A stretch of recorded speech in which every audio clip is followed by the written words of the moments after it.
আপনি যদি Poco X3 Pro user হয়ে থাকেন তাহলে অবশ্যই চ্যানেলটি সাবস্ক্রাইব করে রাখবেন এবং পাশে থাকা বেল বাটনটি ক্লিক করে রাখবেন, কারণ যে কোনো সময় আপনার ফোনটি ডেড হয়ে যেতে পারে।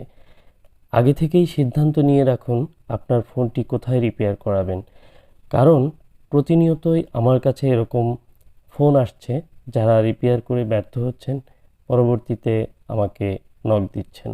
আসলে যে ফোনগুলো ডেড হয়ে যাচ্ছে সেই ফোনগুলো সিপিইউ এবং র্যাম রিমুভ করার সময় আইসিগুলো খারাপ হয়ে যাচ্ছে, যে কারণে পরবর্তীতে আর এই ফোনগুলো রিপেয়ার করা কোনোভাবেই পসিবল হচ্ছে না। আপনাদের বলে রাখবো, পোকো X3 Pro নিয়ে আর কোনো টেনশন নাই। ডেড হওয়ার ফোনগুলো 95% ফোন আমার কাছে ঠিক হচ্ছে। যদি পারফেক্টভাবে ফোনটি রিপেয়ার করা যায়, তাহলে রিপেয়ার করা হয়নি যে ফোনগুলো, সেই ফোনগুলো ডেড হওয়ার যতটা ভয় থাকে, সিপিইউ রিবোলিং করার পর সেই ফোনগুলোতে কিন্তু ভয়টা অনেকটাই কম থাকে। কারণ পরবর্তীতে রিবোলিং করা অনেক সহজ হয়ে যায় এবং ব্ল্যাক পেস্ট আঠাটা না থাকায় ডেড হওয়ার ভয়টি অনেক অংশেই কমে যায়। আর দীর্ঘদিন যাবৎ পোকো X3 Pro রিপেয়ার করে আমার যে অভিজ্ঞতা হয়েছে, শতকরা 2 থেকে 5টি ফোন পুনরায় ডেড হওয়ার সম্ভাবনা থাকে। বাকি ফোনগুলো ঠিক আগের মতোই খুব ভালোভাবে ইউজ করা যায়। পোকো X3 Pro যারা ইউজ করেন তারা রানা টেলিকম ইউটিউব চ্যানেলটি অবশ্যই জেনে থাকবেন, কারণ আমার মনে হয় আমি যতগুলো পোকো X3 Pro রিপেয়ার করেছি এবং ইউটিউবে ভিডিও শেয়ার করেছি, এত ভিডিও কোনো ইউটিউব চ্যানেলে শেয়ার করা হয়নি। আপনারা চাইলে ভিডিওগুলো দেখে আসতে পারেন। আপনার অনেক যত্নের এবং শখের একটি ফোন যদি ঠিক না হয়, ক্ষতি কিন্তু আপনারই। অবশ্যই সঠিক সিদ্ধান্তই আপনার ফোনটিকে পুনরায় জীবন ফিরিয়ে দিতে পারে। আর যারা ডেড হবার পর রিপেয়ারে ব্যর্থ হয়েছেন এবং তাদের বলবো, আপনারা মাদারবোর্ডের ব্যবস্থা করুন অথবা আইসি সোয়াপ করতে হবে। আসলে একটি ডেড মাদারবোর্ড, ম্যাক্সিমাম ফোন কিন্তু সিপিইউ থেকে প্রবলেম হচ্ছে, যে কারণে এই আইসিগুলো পাওয়া খুবই কঠিন। নতুন আইসি এখনও বাজারে পাওয়া যাচ্ছে না, এটি হচ্ছে বড় সমস্যা। এছাড়া আর কোনো উপায় নেই এই ফোনটিকে রিপেয়ার করার। আর অধিকাংশ ফোনই কিন্তু এই কারণে একেবারে ডেড হয়ে যাচ্ছে। আর কোনো টেকনিশিয়ান ভাই কিন্তু চায় না যে তার কাজটি আনসাকসেস হোক, সবাই চায় ফোনটি তার হাতে ঠিক হোক, কিন্তু বাস্তবতা এটাই। প্রকৃতপক্ষে কাজটি অনেক কঠিন একটি কাজ, যে কাজটি সহজ মনে হলেও অত্যাধিক কঠিন এবং ঝুঁকিপূর্ণ একটি কাজ। ফোনটিতে সাকসেস রেট এজন্যই কিন্তু অনেক কম। আলহামদুলিল্লাহ, আমি 90 থেকে 95% ফোন সফলভাবে রিপেয়ার করে যাচ্ছি এবং উদাহরণস্বরূপ আমার চ্যানেলের যারা ভিউয়ার্স এবং সাবস্ক্রাইবার রয়েছেন তারা তো অবশ্যই জানেন। পাশাপাশি যারা আমার কাছ থেকে ফোনগুলো রিপেয়ার করিয়ে নিয়েছেন তারা কিন্তু সাক্ষী রয়েছেন। ভিডিওর বাহিরে অনেক কাজ আমি করে থাকি, যে কাজগুলো হয়তো শেয়ার করা হয় না। এরপরেও একই মডেলের ভিডিও আমি কিন্তু বারবার শেয়ার করি, কারণ অসংখ্য ফোন ডেড হওয়ার পর রিপেয়ার হচ্ছে না। কারণ আমাকে অনেকেই ফোন দিয়ে বলছেন যে তাদের ফোনগুলো বিভিন্ন ভালো ভালো শপে রিপেয়ার করতে দিয়েছিলেন, কিন্তু সেই ফোনগুলো আর রিপেয়ার হয়নি। তারা এখন অনেক হতাশ হয়ে এই ফোনগুলোকে বাসায় রেখে দিচ্ছেন।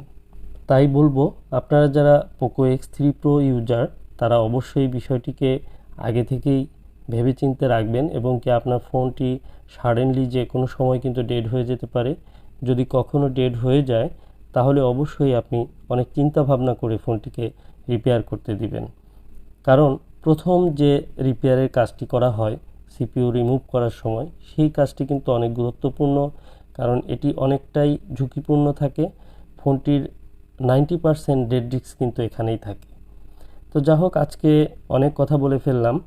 প্রয়োজনীয় বিষয়গুলো আপনাদের সঙ্গে আসলে বলা হয়ে ওঠে না। এই সিপিইউ রিবোলিং আমি দীর্ঘদিন যাবৎ কিন্তু করছি। অ্যাডভান্স লেভেলের যে কাজগুলো, সিপিইউর যে কাজগুলো, সেই কাজগুলো আমি প্রতিনিয়ত করে থাকি এবং আপনাদের সঙ্গে ভিডিওর মাধ্যমে শেয়ার করে থাকি। আর সিপিইউ রিবোলিংয়ের যে অংশটি সেটি আমি স্কিপ করে দিয়েছি, কারণ এই ভিডিওগুলো অসংখ্যবার আমি শেয়ার করেছি। আপনারা চাইলে সিপিইউ রিবোলিংয়ের যে প্রসেসটি সেটি দেখে আসতে পারেন। তো ভিডিও আমি আর লম্বা করব না, আমি সিপিইউটি অলরেডি ইনস্টল করে দিয়েছি। তো এখন আমি সিপিইউটা কিন্তু সোল্ডারিং করে নিচ্ছি। তো বলগুলো মেল্ট হলে আমি হালকা শেকিং করে দেব। তো এই সিপিইউ রিবোলিংয়ের প্রসেসের মধ্যে সবচেয়ে ঝুঁকিপূর্ণ হচ্ছে ডাবল ডেকার যে সিপিইউগুলো রয়েছে, এবং স্যামসাংয়ের সহ অনেক ধরনের ফোনেই কিন্তু এই ডাবল সিপিইউ রয়েছে, যে নিচে সিপিইউ থাকে এবং উপরে র্যামটি লাগানো থাকে। এই ফোনগুলোকেই আমরা ডাবল ডেকার যে সিপিইউগুলো সেটি বলে থাকি। তো আসলে এই ডাবল ডেকার সিপিইউর মধ্যে সবচেয়ে কঠিন আমার কাছে মনে হয়েছে যে স্যামসাংয়ের যে ডাবল ডেকারগুলো, এগুলোর মধ্যে র্যামের যে অংশটি সেটি কিন্তু ক্লিন করা এবং কি সেটি রিভলভ করে লাগানো কিন্তু একটু কঠিন। এছাড়া স্যামসাংয়ের কাজগুলোতে যতটা সহজ, এই পোকো X3 প্রোতে অনেক কঠিন এই কারণেই যে এই প্রসেসরগুলো অনেক স্লিম এবং খুবই পাতলা হয়ে থাকে। যখন প্রসেসরটি রিমুভ করা হয় তখন আইসিটি ড্যামেজ হওয়ার চান্স অনেক বেশি থাকে। অনেক বেশি এক্সপার্ট না হলে এই কাজগুলো কিন্তু সঠিকভাবে করতে পারবে না, এবং কি সাকসেস রেট আমাদের ততটাই বেশি হবে যখন অনেক বেশি এক্সপার্ট হবে। তো আমাদের অনেক টেকনিশিয়ান ভাই এই কাজগুলো করছেন, অনেকেই হয়তো সফলভাবে এই কাজগুলো করছেন। তো আপনারা অবশ্যই যাচাই বাছাই করে যারা এই কাজগুলো সবচেয়ে বেশি সফল হচ্ছেন তাদেরকে দিয়ে করাবেন, কারণ এই কাজগুলো অনেক সেন্সিটিভ। একবার যদি ফোনটি অথবা সিপিইউটি খারাপ হয়ে যায় সেক্ষেত্রে কিন্তু সেকেন্ড টাইম এটি আর চান্স থাকে না। সেজন্যই বলবো আপনারা অনেক গুরুত্ব দিয়ে বিষয়টি দেখবেন। তো আমার অলরেডি এই ফোনটির যে র্যাম সিপিইউ উভয়টি রিভলভ করে আমি লাগিয়ে নিয়েছি। আমি এবার অন করার চেষ্টা করব। আলহামদুলিল্লাহ, দেখুন আমার ফোনটি অন হয়ে গেছে। তো আসলে প্রতিনিয়ত পোকো X3 প্রো অসংখ্য ফোন আমার কুরিয়ারের মাধ্যমে আমার কাছে আসছে, এবং কি সারা বাংলাদেশ থেকে বিভিন্ন জায়গা থেকে এই পোকো X3 প্রো আসে। এছাড়াও বিভিন্ন ফোনের যে প্রসেসর রিলেটেড প্রবলেমগুলো রয়েছে সেগুলো আমি কাজ করে থাকি। তো আপনারা অবশ্যই ভিডিওটি ভালো লাগলে লাইক করবেন। তো আজকের মতো এই পর্যন্তই। আসসালামু আলাইকুম ওয়া রাহমাতুল্লাহ।